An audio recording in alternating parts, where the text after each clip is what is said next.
Bonjour à tous et bienvenue dans ce nouveau webinaire lepetitjournal.com. Aujourd'hui, le sujet jeunes expats, comment se former au métier du numérique après le bac. Je suis ravi d'accueillir Sylvia Lé, qui est responsable des admissions internationales post-baccalauréat au sein du groupe Omnes Éducation. Bonjour Sylvia. Bonjour à tous, bienvenue à cette conférence. Et merci Sylvia. Et bonjour, j'ai la chance d'accueillir Gérard Réus, donc directeur des programmes spécialisés à l'ECE, la Grande École d'Ingénierie Numérique. Bonjour Gérard. Bonjour à tous. Super, donc avant de donner la parole à nos intervenants, à Sylvia et Gérard, les internautes surtout, nous on aime bien au petit journal savoir d'où vous venez, donc n'hésitez pas à nous dire de quel continent et de quel pays vous nous suivez, c'est toujours sympa. Et également, donc, posez vos questions sur le chat, puisque évidemment qu'on a une ligne conductrice et on va parler de tous les sujets, mais n'hésitez pas à poser vos questions, on se fera un plaisir en tout cas Gérard et Sylvia se feront un plaisir d'y répondre. Voilà. Également, alors avant de démarrer, vous dire que pour ceux qui ne peuvent pas suivre ce webinaire en entier, vous aurez donc un lien à la fin du webinaire que vous recevrez par mail, où vous pourrez revoir l'intégralité de cette conférence. Également, donc, un article aussi qui sortira à la une du petit journal dans une dizaine de jours avec la vidéo. Donc, vous pourrez revoir aussi. Voilà, donc je vais passer la main tout de suite à Sylvia et Gérard qui vont se présenter, qui vont parler un petit peu du numérique et de l'ECE, l'école du numérique d'Omnes Éducation. Je commence du coup, je me représente à nouveau, Sylvia, responsable des admissions internationales au sein du groupe Omnes Éducation. Ça fait maintenant plus de 6 ans que je travaille dans l'éducation et j'accompagne les étudiants qui sont au lycée notamment et qui cherchent une orientation au sein du groupe Omnes Éducation. Alors, qu'est-ce que c'est le groupe Omnes Éducation? C'est un groupe qui va regrouper plusieurs écoles en France, notamment l'ECE qu'on accueille aujourd'hui, l'école d'ingénieurs et d'informatique. On va avoir aussi les écoles de commerce comme le SCE et l'INSEC, une école de communication quand on veut faire du marketing mais qu'on est fâché avec les mathématiques, par exemple, avec Sup de Pub, et les sciences politiques avec HEIP. Mon rôle, c'est vraiment de vous accompagner, de trouver le bon programme, la bonne école qui correspond surtout à vos attentes. Très bien. Merci. Je prends ma suite alors. Allez Gérard, c'est parti. Merci. Donc, je m'appelle Gérard Réus, je suis, comme indiqué, le directeur des programmes spécialisés. Alors, à l'ECE. Alors, l'ECE, c'est une école d'ingénieurs. C'est une école d'ingénieurs qui est une école qui a été créée en 1919, c'est dire un peu la durée de l'école, qui forme des ingénieurs, mais pas que. On a des bachelors, des MSc, Master of Science, donc trois familles de programmes qui conviennent à différents profils. Et l'ECE, c'est 4300 étudiants, c'est l'école d'ingénieurs du groupe Omnes. Et mon rôle à l'ECE, c'est d'accueillir des étudiants sur ces programmes bachelor et MSc, des programmes avec beaucoup d'étudiants internationaux qui viennent de différents pays.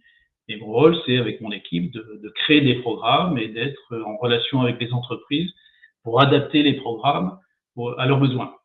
En résumé, et on en parlera un peu tout à l'heure, c'est de diffuser des technologies comme l'intelligence artificielle, l'IA générative, mais on en parlera un peu plus tard, avec une initiative forte au niveau de l'ECE. Parfait, merci beaucoup Gérard pour cette présentation. Les internautes, n'hésitez pas à poser vos questions. Donc je vois qu'on a Monica qui nous fait un petit bonjour de Valence, Francesca qui nous dit également bonjour de Florence. N'hésitez pas à poser vos questions, on y répondra lors de ce webinaire. Écoutez, on va démarrer, on va parler orientation vers le numérique après le bac. Alors, allez, je pose cette question à Gérard. Pourquoi est-il aujourd'hui très pertinent de s'orienter vers les métiers du numérique tout simplement? Alors la réponse, elle est simple. Il y a une forte demande, très très très forte demande du numérique.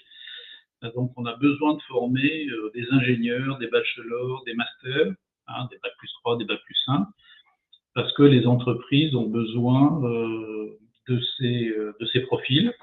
Il y a une grande transformation numérique des entreprises depuis des années, mais là ça s'amplifie. Et on dit qu'il nous faudrait à peu près il nous manque à peu près 50 000 ingénieurs et techniciens dans le numérique, alors qu'on en forme déjà 50 000, mais c'est pas suffisant. Donc c'est très très attractif, c'est des métiers très très variés. Le numérique, c'est très varié. Alors juste pour positionner l'école de CE, nous on n'est pas une école généraliste, hein, on est une école du numérique. Donc on forme à tous ces métiers du numérique et on a de nombreux partenaires qui nous demandent des profils Bac+3, Bac+5 et parce que leurs besoins sont énormes, à la fois des sociétés de services qui travaillent pour des clients, mais directement des clients utilisateurs qui veulent intégrer des profils dans l'entreprise. Et les métiers sont très variés, c'est dans tous les domaines. Alors à l'ECE, on a 12 majeurs, 12 domaines d'activité. Ça peut être la santé, la finance, l'énergie, le nucléaire, l'innovation, la data, l'IA, le cloud computing, les systèmes embarqués. Donc c'est très très varié et ça correspond. On a même créé des nouvelles majeures dans le domaine du nucléaire parce que la filière se relance. Donc on s'adapte aux besoins des entreprises. Donc c'est très très très demandé. Avec des salaires aussi à la clé qui sont intéressants. Très bien. Gérard, vous parliez des profils et donc du coup, quels sont les profils les plus adaptés? Est-ce qu'il faut être bon en maths et en informatique pour forcément réussir dans ce secteur? Vous avez un peu répondu, mais… Alors, la question à chaque fois quand on est en école d'ingénieur ou l'école d'ingénierie, est-ce qu'on doit être bon en maths? Alors, il faut avoir une attirance pour la tech. Hein. Ça, c'est le premier lieu. Hein. C'est ce qu'on regarde, c'est la curiosité et l'attirance, l'attractivité des étudiants à ce domaine de la tech. Donc ça, c'est sûr que c'est le premier critère qu'on regarde. Le deuxième critère, c'est si possible avoir des bases scientifiques. Hein. Mais à l'école, on fait des rappels, c'est-à-dire, par exemple, quand on est en bachelor, on fait des mises à niveau en mathématiques. Donc, c'est pas la peine d'être excellent en mathématiques. On est là, on est une école, donc on est là pour former des experts. Hein. Et forcément, tout le monde n'a pas le même niveau en mathématiques, tout le monde n'a pas le niveau scientifique. Donc, on est là aussi pour remettre à niveau des étudiants en fonction des parcours qu'ils vont prendre. Donc, et après, il y a différents métiers. Il y a des métiers qui vont être plus tech, plus profonds dans une technologie. Donc là, c'est important en fonction, si on fait de l'intelligence artificielle, c'est bien d'être bon en maths parce que on va traiter des algorithmes. Mais par contre, si on est chef de projet, on n'a pas besoin forcément d'avoir une capacité en mathématiques très forte. Par contre, il faut avoir des compétences en communication, travail d'équipe, des soft skills qui sont importants. Donc voilà, donc oui, pour certains métiers, les mathématiques c'est important, mais pas forcément pour d'autres. Ok, c'est clair. Effectivement, si je peux juste rajouter, dans le cadre des candidatures, en fait, au sein de l'EC, vous avez 2 programmes. Vous avez un programme bachelor et un programme grande école. Pour le programme grande école, effectivement, les attentes, vu que c'est un programme accrédité, ne seront pas forcément les mêmes qu'un programme bachelor. Quand on parle d'un programme bachelor, c'est en informatique, on ne va pas forcément vous demander d'être bon en physique et en chimie. En revanche, on va vous demander d'avoir des appétences, des compétences, notamment une volonté d'apprendre tout ce qui est informatique, codage, être bon aussi un petit peu en mathématiques, puisqu'on a besoin des maths pour faire justement de l'informatique. Ok. Très bien dit. Non, j'ai rien à rajouter sur les critères d'admission. Non, mais c'est top. Et du coup, bon, vous avez parlé des profils métiers, donc on a compris un petit peu par rapport aux maths, l'informatique. Sur les débouchés, est-ce que voilà, les exemples de métiers dans ce secteur, ce serait… Alors, on a plusieurs métiers, ça dépend des parcours. Donc, quand on a un parcours d'ingénieur qui est sur 5 ans, on a un diplôme d'ingénieur de la commission d'éthique d'ingénieur, hein, c'est un titre. Et effectivement, on est sur des profils, des métiers qui vont être des métiers d'ingénieur, d'ingénierie, qui vont gérer un peu des projets un peu complexes. Donc, dans le domaine de la data, ça va être une personne, directeur de projet d'une architecture de la data. ça peut être dans le domaine de l'énergie, des consultants ou des chefs de projet en projet d'ingénierie de énergie renouvelable. Dans le domaine de la santé, ça va être des chefs de projet sur des systèmes, des technologies pour la santé, dans le domaine de la vision, dans le domaine de différents domaines de la technologie de la santé. Si c'est dans l'innovation, ça va être product manager, chef de produit, ou product owner dans les méthodologies agiles. Si on est sur des systèmes embarqués, des systèmes un peu complexes qu'on va retrouver dans des véhicules autonomes connectés, donc ça va être des gens qui vont travailler sur de l'expertise, de la programmation et des systèmes complexes, de systèmes avec gestion d'énergie, gestion de logiciels embarqués, avec de l'intelligence artificielle. C'est très, très varié. Et quelque part, à l'ECE, on a 1000 métiers à travers, puisque en plus de viser des domaines d'activité, les étudiants ont la possibilité de travailler sur des domaines majeurs, la data, mais de compléter avec des mineurs dans des domaines un peu plus blockchain, intelligence artificielle, donc qui complètent. Et quelque part, l'étudiant fait un peu son parcours à la carte pour cibler des métiers qui vont être très précis dans telle ou telle entreprise. Donc, il y a 1000 métiers. Et l'étudiant peut choisir un peu son métier à la carte sur un parcours ingénieur. Sur un parcours bachelor, c'est un peu plus court, donc on est sur 3 ans. Donc on est un peu plus ciblé sur des métiers qui vont être un peu plus restreints en termes de couverture technologique, mais qui vont demander de la précision, du cadrage, c'est-à-dire des projets bien précis en IA ou en système qu'on appelle DevOps, c'est-à-dire développement opérationnel, c'est-à-dire des gens qui vont réfléchir à comment ça va être maintenu par la suite. Donc et ça, c'est des métiers qui demandent d'autres compétences, qui demandent beaucoup d'attention sur un sujet et qui vont donner des administrateurs d'infrastructures réseau, des développeurs en intelligence artificielle, donc des métiers un peu plus précis, mais qui vont compléter, qui vont venir en complément de ce que fait l'ingénieur. D'accord. Très clair. Merci, merci Gérard. Les internautes, surtout, n'hésitez pas à poser vos questions. Gérard et Sylvia sont là pour ça. On est là pour une petite heure et donc on a encore du temps. N'hésitez pas à poser vos questions. Merci. Peut-être pour donner un petit chiffre sur l'employabilité au sein de l'ECE, ce qui est assez intéressant, c'est que c'est le parcours que vous allez faire, qui est à carte, puisqu'on appelle ça les 1001 programmes au sein de l'ECE, pour que vous puissiez faire vraiment le métier qui correspond à ce que vous avez envie de faire. Moi, il y a un chiffre qui m'a beaucoup marqué au sein de l'ECE, c'est 98% des diplômés en poste qui ont trouvé un emploi 2 mois après leur diplomation.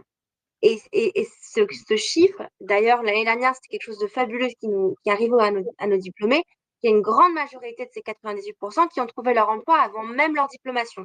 Pour vous dire à quel point on travaille en collaboration avec beaucoup d'entreprises pour que vous puissiez ensuite être recruté. Et le salaire moyen annuel, je dirais brut, à la sortie de l'ECE, c'est 47 000 € avec les primes. Je vais vous donner un petit chiffre. Et pour finir, la grande majorité du secteur d'activité de nos étudiants diplômés, il y a une enquête qui a récemment été faite pour l'année de 2024. La grande majorité de nos étudiants travaillent en technologie de l'information et communication. Ensuite vient le secteur d'activité de la finance, de l'énergie et de l'environnement. Et après, c'est automobile, aéronautique, défense, recherche, mais aussi la santé, pour vous donner un petit peu un échantillon de où travaillent nos étudiants. Ouais, oui, donc aller vers le numérique et le. Non, mais effectivement, ouais, c'est très intéressant. Merci Sylvia. Et du coup, on parle numérique. Il y a beaucoup de défis aujourd'hui. Donc, pour former les ingénieurs numériques de demain, quels sont les défis les défis pour les écoles, les entreprises? Enfin, vous pouvez nous en dire un petit peu plus là-dessus? Moi, je pourrais répondre. Le gros défi, c'est d'être à jour. C'est ça. C'est qu'on forme les étudiants pour les 5 ans à venir, voire les 3 ans à venir. Et donc, il faut être très, très en relation avec les entreprises pour pouvoir réfléchir avec eux quels sont leurs besoins dans 3 ans et dans 5 ans. Donc, parce que quand on intègre quelqu'un aujourd'hui qui a un bac, ingénieur première année ou même bachelor, dans 3 ans, ça va vite, les technologies. Vous voyez bien quand ChatGPT est sorti il y a 2 ans, ça a révolutionné complètement le monde du numérique. Et nous, on en parlera, mais on s'est très très bien adapté à ce monde-là. On a même pris le leadership sur ce sujet. Ça veut dire que voilà, les enjeux, c'est bien discuter avec les entreprises, parce que c'est eux qui embauchent, de quels sont leurs besoins dans futurs besoins. Et c'est pour ça que régulièrement, ce qu'on appelle des conseils de perfectionnement, c'est-à-dire on invite les entreprises à discuter sur l'avenir des programmes. Okay. Et ils sont partie prenante des programmes. Beaucoup d'entreprises qui sont nos partenaires viennent construire avec nous les programmes. Des intervenants, des experts des entreprises viennent et interviennent dans les cours, font des masterclass. Donc on a une proximité très forte, et je pense que c'est là que ça se joue, c'est-à-dire dans la construction des programmes. La deuxième chose, c'est qu'il faut qu'on apprenne aux étudiants à travailler comme ils vont travailler dans l'entreprise. C'est-à-dire en collectif, de plus en plus, en mode projet. Et donc, on doit développer chez eux, on doit les apprendre à ce qu'on appelle les soft skills, le collaboratif, la communication interpersonnelle, la façon de gérer les projets. Ça, on doit les former absolument à ça. Travailler aussi online, être capable d'utiliser, comme aujourd'hui, ces moyens de communication, et nous, on travaille sur ce mode collaboratif online. Et aussi, on doit leur apprendre à être autonomes de leur apprentissage. C'est-à-dire, de plus en plus, on les met en mode, ce qu'on appelle un peu piscine, c'est-à-dire pas de prof, pas de cours. Et on les challenge sur des sujets et on leur dit débrouillez-vous. Parce que, de toute façon, en entreprise, il va falloir vous débrouiller. Ouais. Donc, on les challenge régulièrement donc, c'est une nouvelle pédagogie qu'on est obligé de mettre en place parce que c'est un peu comme ça que ça fonctionne en entreprise. On n'a pas le temps. Vous savez, avant, il y avait des plans de développement, des compétences, tout ça, mais aujourd'hui, c'est pas le cas. C'est-à-dire, ça va tellement vite que nos étudiants, il faut qu'ils apprennent à être autonomes dans leur apprentissage. Donc, on les met régulièrement en pression, en challenge, en hackathon, ces modalités un peu pédagogiques qui leur apprennent à aller chercher l'information qui va bien pour compléter et pour réaliser leur projet et des livrables, c'est-à-dire au bout de 3 jours, il faut qu'ils livrent quelque chose, comme en entreprise. Donc voilà, ça c'est des enjeux pour moi, qui sont les plus importants et qu'on applique à l'ECE. D'accord. Donc, avec la création du lab IA chez vous, c'est ça, enfin avec donc vous... le lab, si on peut parler de ce laboratoire d'intelligence artificielle, en fait, c'est intéressant parce que c'est vraiment une innovation chez nous très forte. Voilà. Vous voulez qu'on en parle? Donc on en parle. Oui, bien sûr, bien sûr. Alors, c'est un centre pédagogique, en fait, c'est le premier laboratoire d'intelligence artificielle en IA générative, où on est là pour former les étudiants à la création des futurs ChatGPT. C'est-à-dire, on leur apprend à créer des modèles d'IA générative, ce qu'on appelle les LLM. Et en fait, c'est venu de travaux d'étudiants qui ont performé, parce qu'ils ont été top 1 mondial sur les modèles. Il y en a d'autres qui ont pris la suite, donc on est très très fiers de nos étudiants parce qu'ils performent avec des positions top 1 mondial quand même devant des Google et autres, c'est intéressant, en open source. Et en fait, c'est le premier centre où ce laboratoire est pour les étudiants. C'est-à-dire, c'est là où ils vont apprendre à créer des modèles et on les met en mode piscine, c'est-à-dire on leur donne un cas d'usage, c'est-à-dire, voilà, je voudrais que une entreprise a besoin, dans le domaine de la vision, de faire un modèle qui remplisse automatiquement des formulaires, par exemple. Et bien, on leur dit, voilà, l'objet c'est ça, débrouillez-vous. On a des enseignants, des experts qui sont autour de vous, qui vous accompagnent, qui viennent vous aider quand vous en avez besoin, et vous avez une date de livraison. Et ça marche incroyablement, parce qu'en fait, c'est le premier laboratoire fait pour les étudiants. Il y a beaucoup de laboratoires qui existent en intelligence artificielle, mais qui sont pour les enseignants-chercheurs.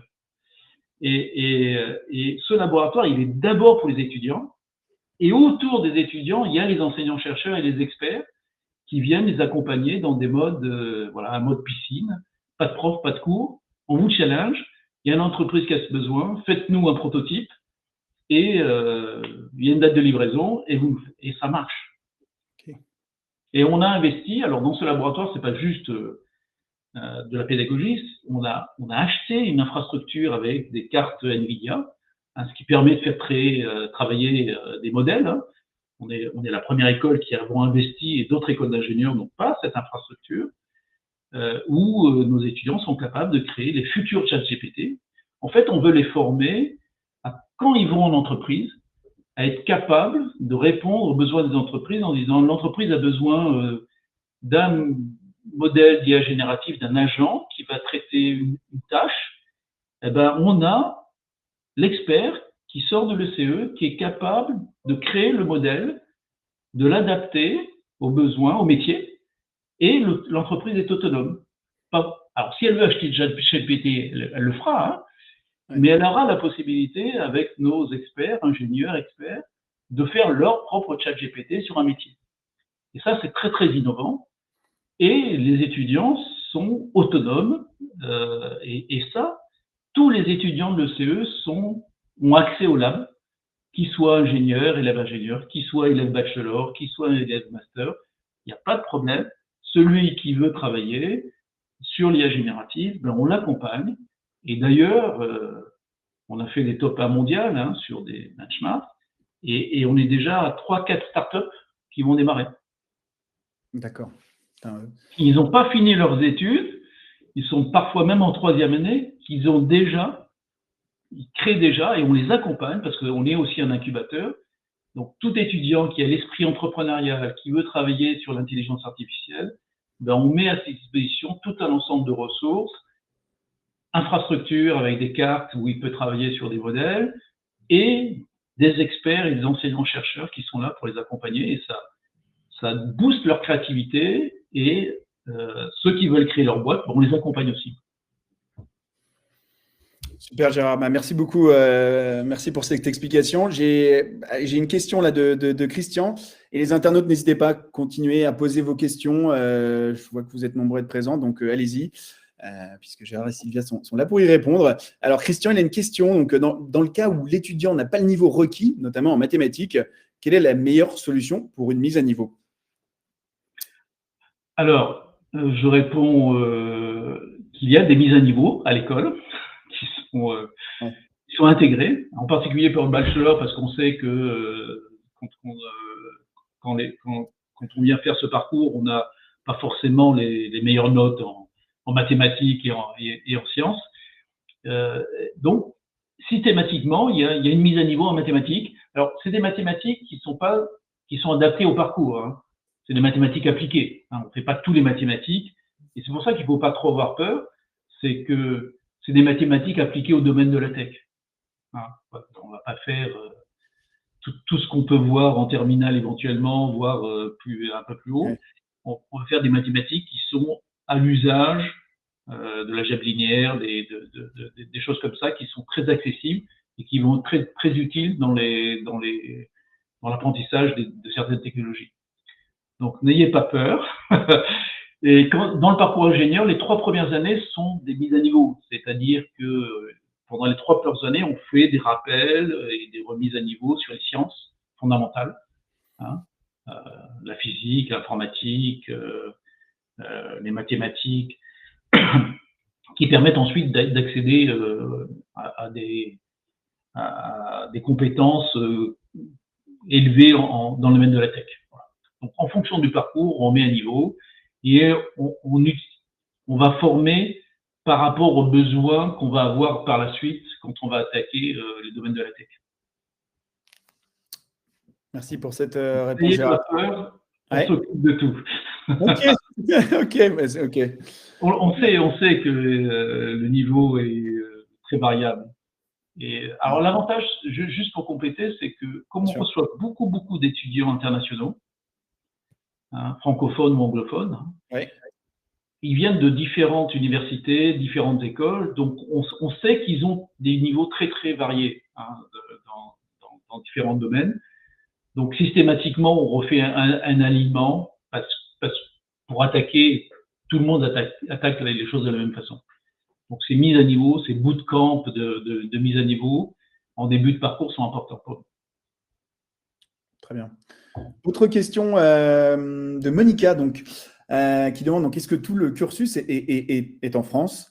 Bon, c'est une question qu'on allait envisager aussi par la suite, effectivement, mais merci Monica. Et est-il possible de faire du 100% anglais? Donc, il y a deux questions, et même plusieurs en fait. Y a-t-il des matières de management et un focus sur l'entrepreneuriat? Donc, merci beaucoup Monica, très bien. Et on va démarrer. Alors, est-ce que tout le cursus est en France déjà?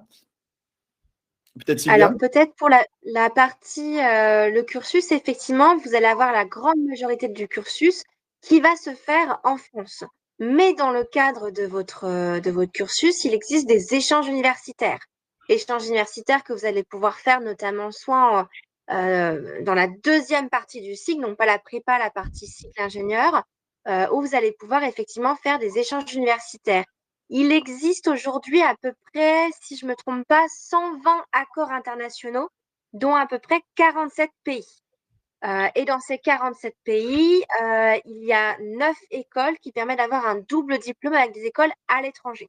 Donc, votre parcours, effectivement, vous pouvez le faire à l'international par le cadre des échanges universitaires, mais aussi par les expériences professionnelles que vous allez avoir. Puisque dans le cadre de votre formation, il n'y a pas que les cours, il y a aussi la partie professionnalisante où on vous met en relation avec des entreprises. Et certaines entreprises ne sont pas basées en France, mais à l'étranger. Et dans le cas de ces 12 à 13 mois d'expérience professionnelle, vous pouvez tout à fait choisir de faire votre stage, non pas en France, mais soit dans votre pays d'origine, soit dans un autre pays pour découvrir une nouvelle manière de travailler. Très bien. Et donc, est-il possible de faire du 100% en anglais? Le programme Bachelor, oui, effectivement, a ouvert cette année 100% en anglais. Donc, on peut choisir, soit on part sur un programme 100% en français dès la première année Bachelor, soit sur un programme 100% en anglais. Ensuite, si vous avez déjà une licence, un Bachelor, les programmes, ce qu'on appelle Master of Science, donc spécialisés en cybersécurité, en data management, vont être aussi accessibles 100% en anglais. On ne le propose pas en français. Puisqu'effectivement, dans ce secteur d'activité, on a plutôt tendance à travailler avec des équipes qui vont parler en anglais, des outils qui sont en anglais, effectivement. Et c'est pour ça que notre objectif, c'est aussi que vous soyez à l'aise en anglais. Après, pour le programme Grande École, vous avez des spécialisations qui sont en français et des spécialisations qui sont en anglais. Très bien, merci. Gérard, si tu veux rajouter. Pour compléter, la mobilité est importante parce que, oui, que ce soit bachelor ou que ce soit ingénieur, on a des mobilités sur des campus internationaux. C'est important cette immersion anglophone. Alors bon, même pour le parcours en anglais, il y aura de la mobilité. C'est quand même parce que c'est à la fois le côté culturel, travailler dans une autre université, travailler avec un programme qu'on maîtrise quand même depuis le CE, depuis la France, mais quand même avec des partenaires internationaux. Ça fait partie du cursus et c'est très demandé par les entreprises. Donc, c'est pas qu'on se doit de le faire, c'est que ça fait partie de l'ADN de l'école d'avoir beaucoup de contacts avec l'international et avec du multiculturel. Parce qu'encore une fois, on prépare les étudiants à travailler dans un contexte international. C'est leur métier de demain. Et il y a de plus en plus d'entreprises, en tout cas de moins en moins d'entreprises qui ne travaillent que sur la France. La plupart travaillent déjà à l'international, donc on les prépare avec différentes pédagogies à travailler dans un contexte, dans un environnement qu'ils retrouveront quand ils auront un job. L'immersion, c'est minimum 3 mois, hein, parce que c'est pas juste, on va passer 15 jours à Londres ou quelque part. Non, c'est 3 mois. C'est 12 semaines, hein, minimum. Donc, c'est pas rien. Hein, c'est un investissement important pour nous, avec de nombreux partenaires. Et après, il y a la possibilité de faire des doubles diplômes aussi. Hein. C'est pas seulement de la mobilité sur un campus, c'est aussi pour certains étudiants, en particulier sur les ingénieurs, d'avoir des mobilités internationales avec la possibilité d'avoir des doubles diplômes CE plus université ou une école internationale. Donc, c'est important.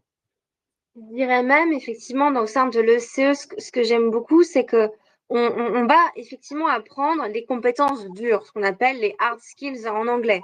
Donc vraiment le savoir-faire, les compétences techniques. Mais ce qui est assez intéressant dans cette école, c'est qu'elle vous prépare aussi à être manager, c'est-à-dire à travailler en équipe également. C'est pour ça que l'apprentissage des langues, elle est également importante. Vous entrez dans une école d'ingénieurs, certes, mais on n'oublie pas l'aspect international.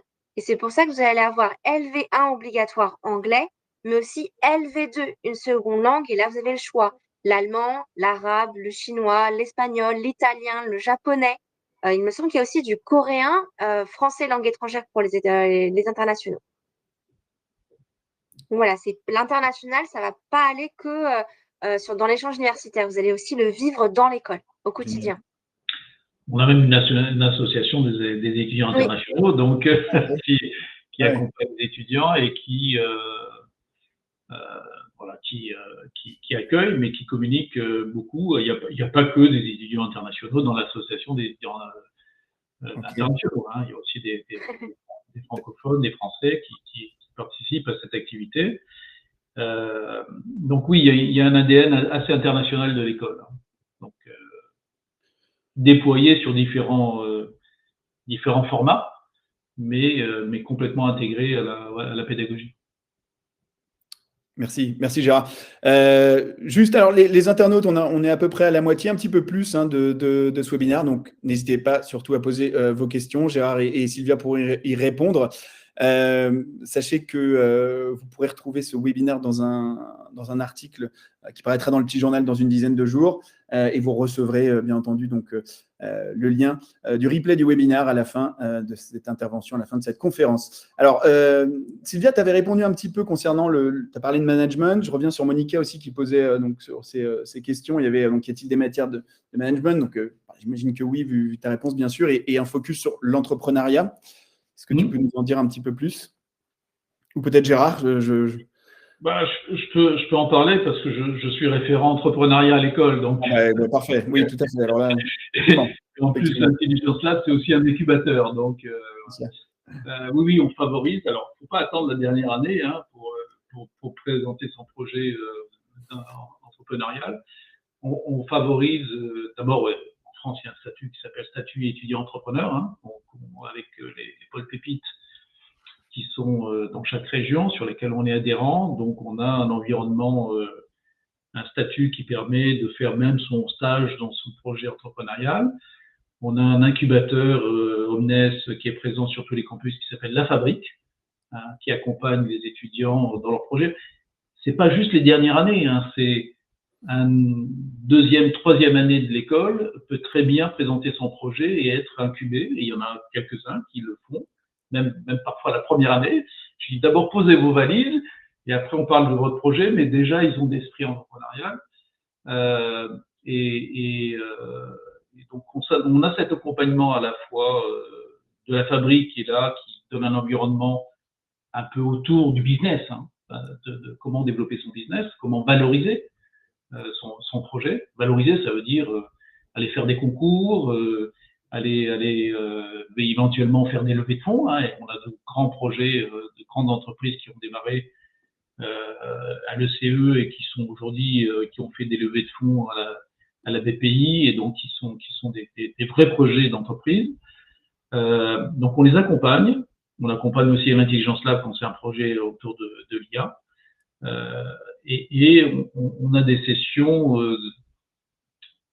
on va dire, on est tout à fait ouvert, c'est-à-dire dès qu'on a un projet, une idée, dès qu'un étudiant, on l'entoure. On est là pour l'accompagner systématiquement. Alors on compte pas nos temps, nos heures, parce qu'un projet entrepreneurial, c'est d'abord la réussite, c'est l'accompagnement. Donc on met à disposition des... C'est pour ça que quand on a créé l'Intelligence Lab, tout de suite, il y a 3-4 startups qui sont sorties parce qu'ils avaient déjà un accompagnement technologique, hein, d'experts et d'enseignants chercheurs, mais La Fabrique aussi un accompagnement autour de la valorisation et du projet business. Donc, on a cet environnement qui est présent et les étudiants sont très, très nombreux à vouloir créer leur entreprise. Alors, on les aide à participer à des concours. Hein, ce qui les confronte, la valorisation, c'est la confrontation au réel. Et donc, on les aide à se confronter au réel. Donc ça, c'est important. On les met en contact avec, par exemple, quand il y a bibliothèque, on les met en contact avec des entrepreneurs, des startups. Hein, ils peuvent donner du temps et aller discuter avec des start-upers. On fait venir des start-upers aussi à l'école. On a un programme qui s'appelle Startup Factory aussi, qui permet aux étudiants d'apprendre à créer leur startup. Donc il y a quelque chose au sein de l'école qui est une ambiance d'entrepreneurs permanent.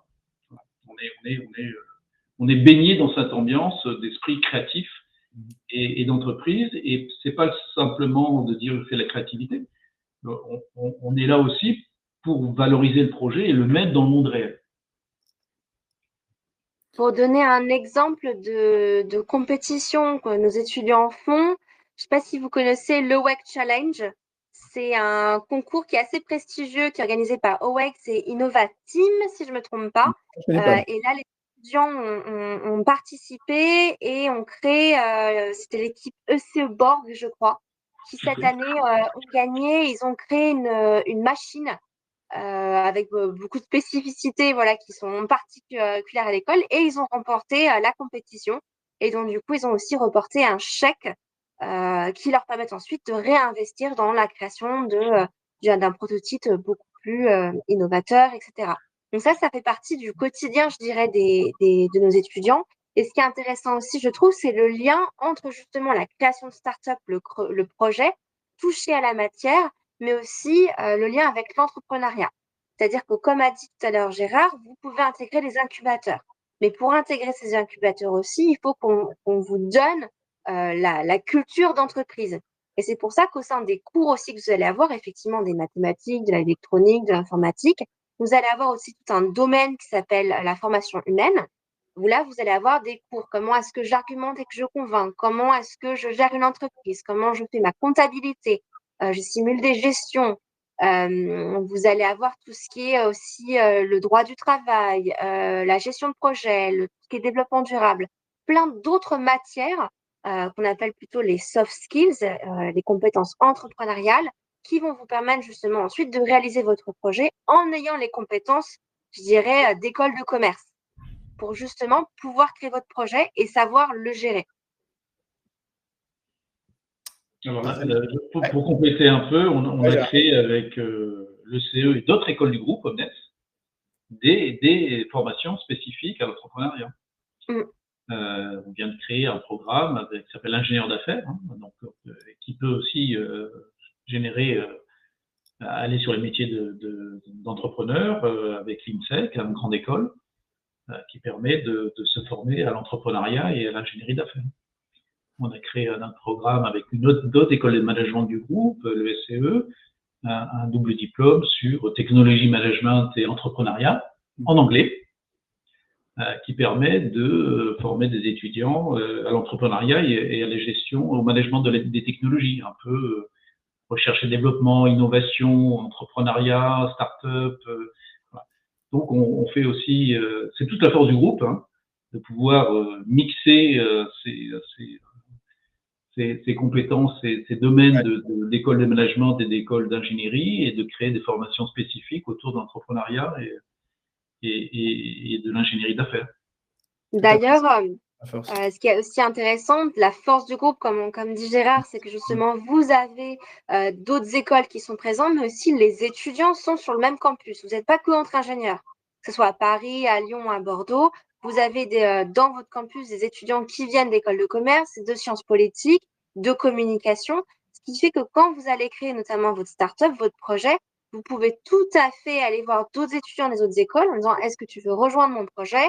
pour faire le site web, pour faire les affiches, pour faire le plan commercial, la négociation, etc. Vous n'êtes pas contre-ingénieur. Donc, du coup, vous pouvez aussi aller chercher les compétences d'autres étudiants de d'autres formations dans le cadre de votre projet entrepreneurial. Et ça, c'est super intéressant. Ouais. Et pour terminer, on a une association qui s'appelle la GIS, la Junior Entreprise, et qui marche très bien. C'est-à-dire tout étudiant qui veut soit faire partie du conseil d'administration, c'est-à-dire de la gestion de l'école, peut devenir exercer ses talents d'entrepreneur et dans le management de l'association, mais aussi commencer à faire du freelancing, d'être freelance et être embauché sur des projets par la junior entreprise. Ça marche très, très bien.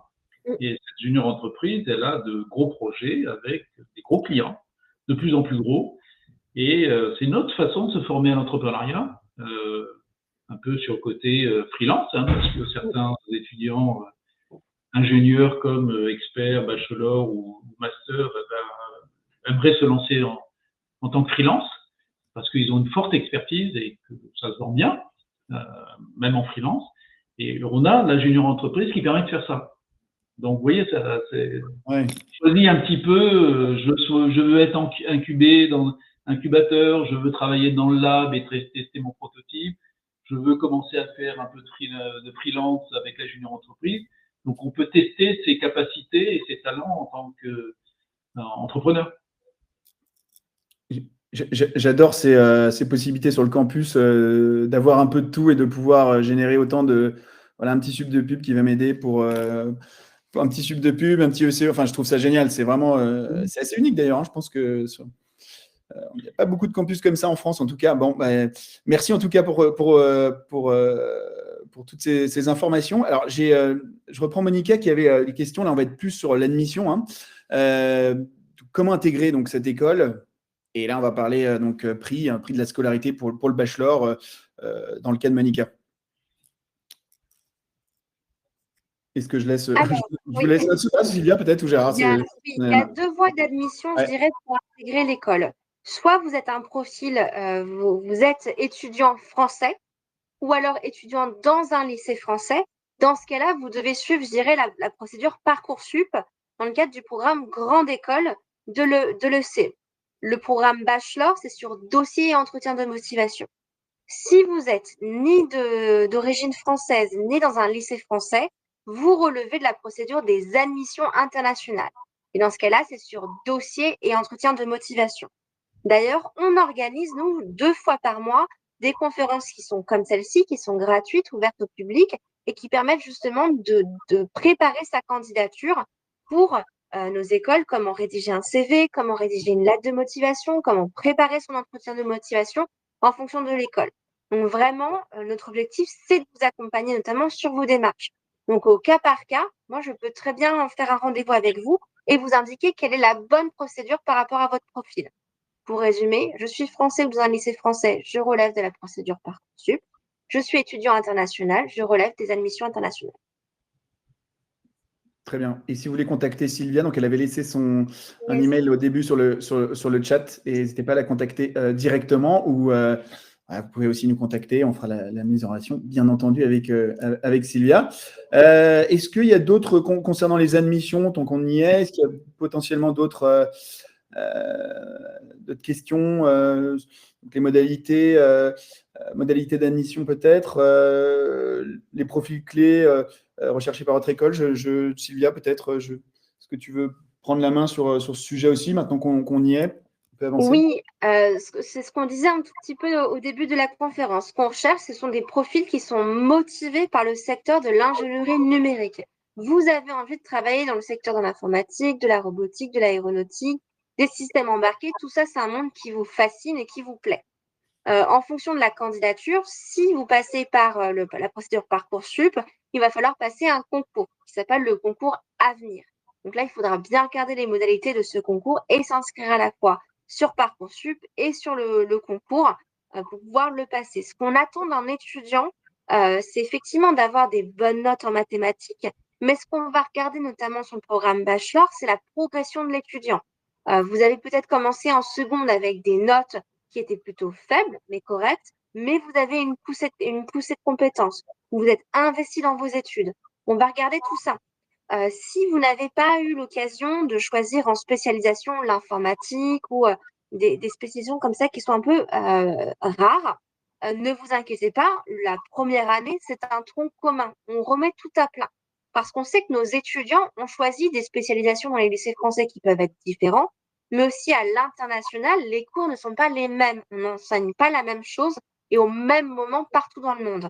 Donc, l'objectif, c'est aussi de comprendre qui vous êtes, comprendre pourquoi est-ce que vous voulez choisir le CE, qu'est-ce qui vous attire dans cette école et quel est votre projet professionnel, vers quoi vous voulez aller.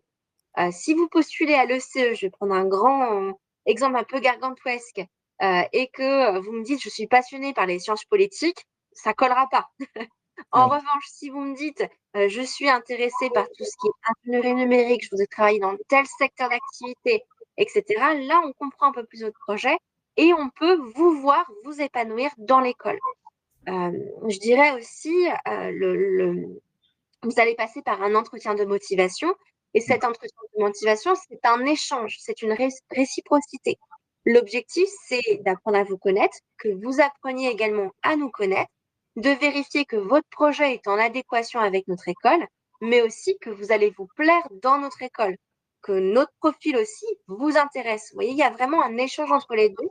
C'est pour ça que je dis qu'il faut y aller sereinement à l'entretien, bien le préparer, mais aussi vous dire que c'est pas un endroit où on va, je dirais, casser et frustrer l'étudiant. Non, pas du tout. C'est un endroit d'échange et je dirais un endroit safe où vous pouvez vraiment poser toutes vos questions. Il n'y a pas de bonne ou mauvaise réponse. Ouais. C'est important à retenir. Merci, merci Sylvia. Très bien. Alors, je reviens un petit peu là. Peut-être il y a un dossier dont on n'a pas un petit peu moins parlé peut-être concernant les enjeux éthiques. Peut-être on pensait peut-être parler en quoi l'école pourrait-elle répondre donc aux enjeux éthiques de durabilité, de responsabilité sociale dans le numérique. Est-ce que vous avez des réponses sur ces sujets qui sont quand même très importants aujourd'hui, hein, vraiment? C'est pas que l'école, hein, c'est le groupe entier. C'est un axe transversal. Il y a deux axes stratégiques dans l'éducation, évidemment l'école, hein, qui est porteuse des deux axes, c'est la RSE, évidemment, je vais en dire deux mots, et l'intelligence artificielle, hein, qui contribue largement à la transformation des entreprises.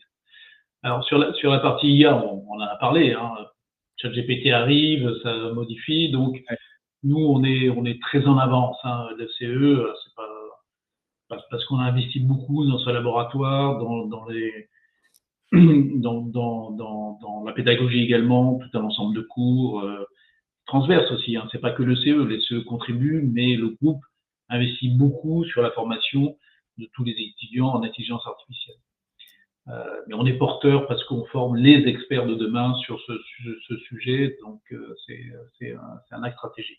Sur la RSE, c'est quelque chose d'important parce que, on va dire, si on parle de l'école, un ingénieur sans prendre en compte le côté éthique et développement durable, c'est pas un bon ingénieur.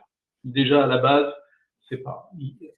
Donc on fait très attention à ce que nos étudiants soient impliqués dans ces domaines. Alors, il y a des formations. Tous les programmes intègrent des cours dans le domaine de la RSE et de l'éthique. Tous les programmes, et tous les ans. Donc, on fait un état des lieux et on regarde tous les programmes intègrent des cours sur la RSE et sur l'éthique. D'autant plus aujourd'hui fortement sur l'éthique parce qu'il y a l'IA qui est là. Donc, un étudiant qui va se former à l'IA et qui va utiliser l'IA dans tout son apprentissage et demain doit être conscient qu'il y a des problèmes d'éthique avec ce sujet, des problèmes de données qui partent un peu partout.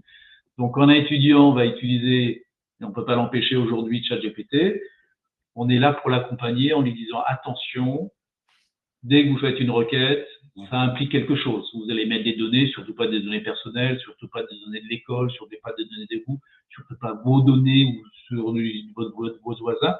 Donc ça, c'est des exemples très concrets sur lesquels on est très attentif à l'utilisation de l'IA en particulier. Sur la partie durabilité, c'est-à-dire économie d'énergie, eh ben, on est très très sensible à ça. C'est pour ça qu'on a ce laboratoire. C'est que les étudiants, ils n'utilisent pas seulement ChatGPT juste pour créer des modèles, c'est qu'on regarde ce que ça consomme. Et donc, on contribue au niveau de l'école à ce que les étudiants utilisent de façon, c'est le mot frugal hein, aujourd'hui, hein, de façon très attentive à qu'est-ce qu'ils vont consommer derrière. Et c'est pour ça que nous, on pousse les étudiants à créer des modèles en particulier qui vont être des petits modèles à faible consommation énergétique. Et donc, directement, dans leur pédagogie, dans l'apprentissage, ils prennent en compte ce côté consommation d'énergie. Bon, c'est vrai qu'on a des programmes qui sont énergie renouvelable, hein, c'est bien. Bien. Mais c'est pas seulement 100 étudiants de la majeure énergie renouvelable qu'il faut former, c'est 4300 étudiants au niveau de l'ECE et plus de 40 000 au niveau du groupe.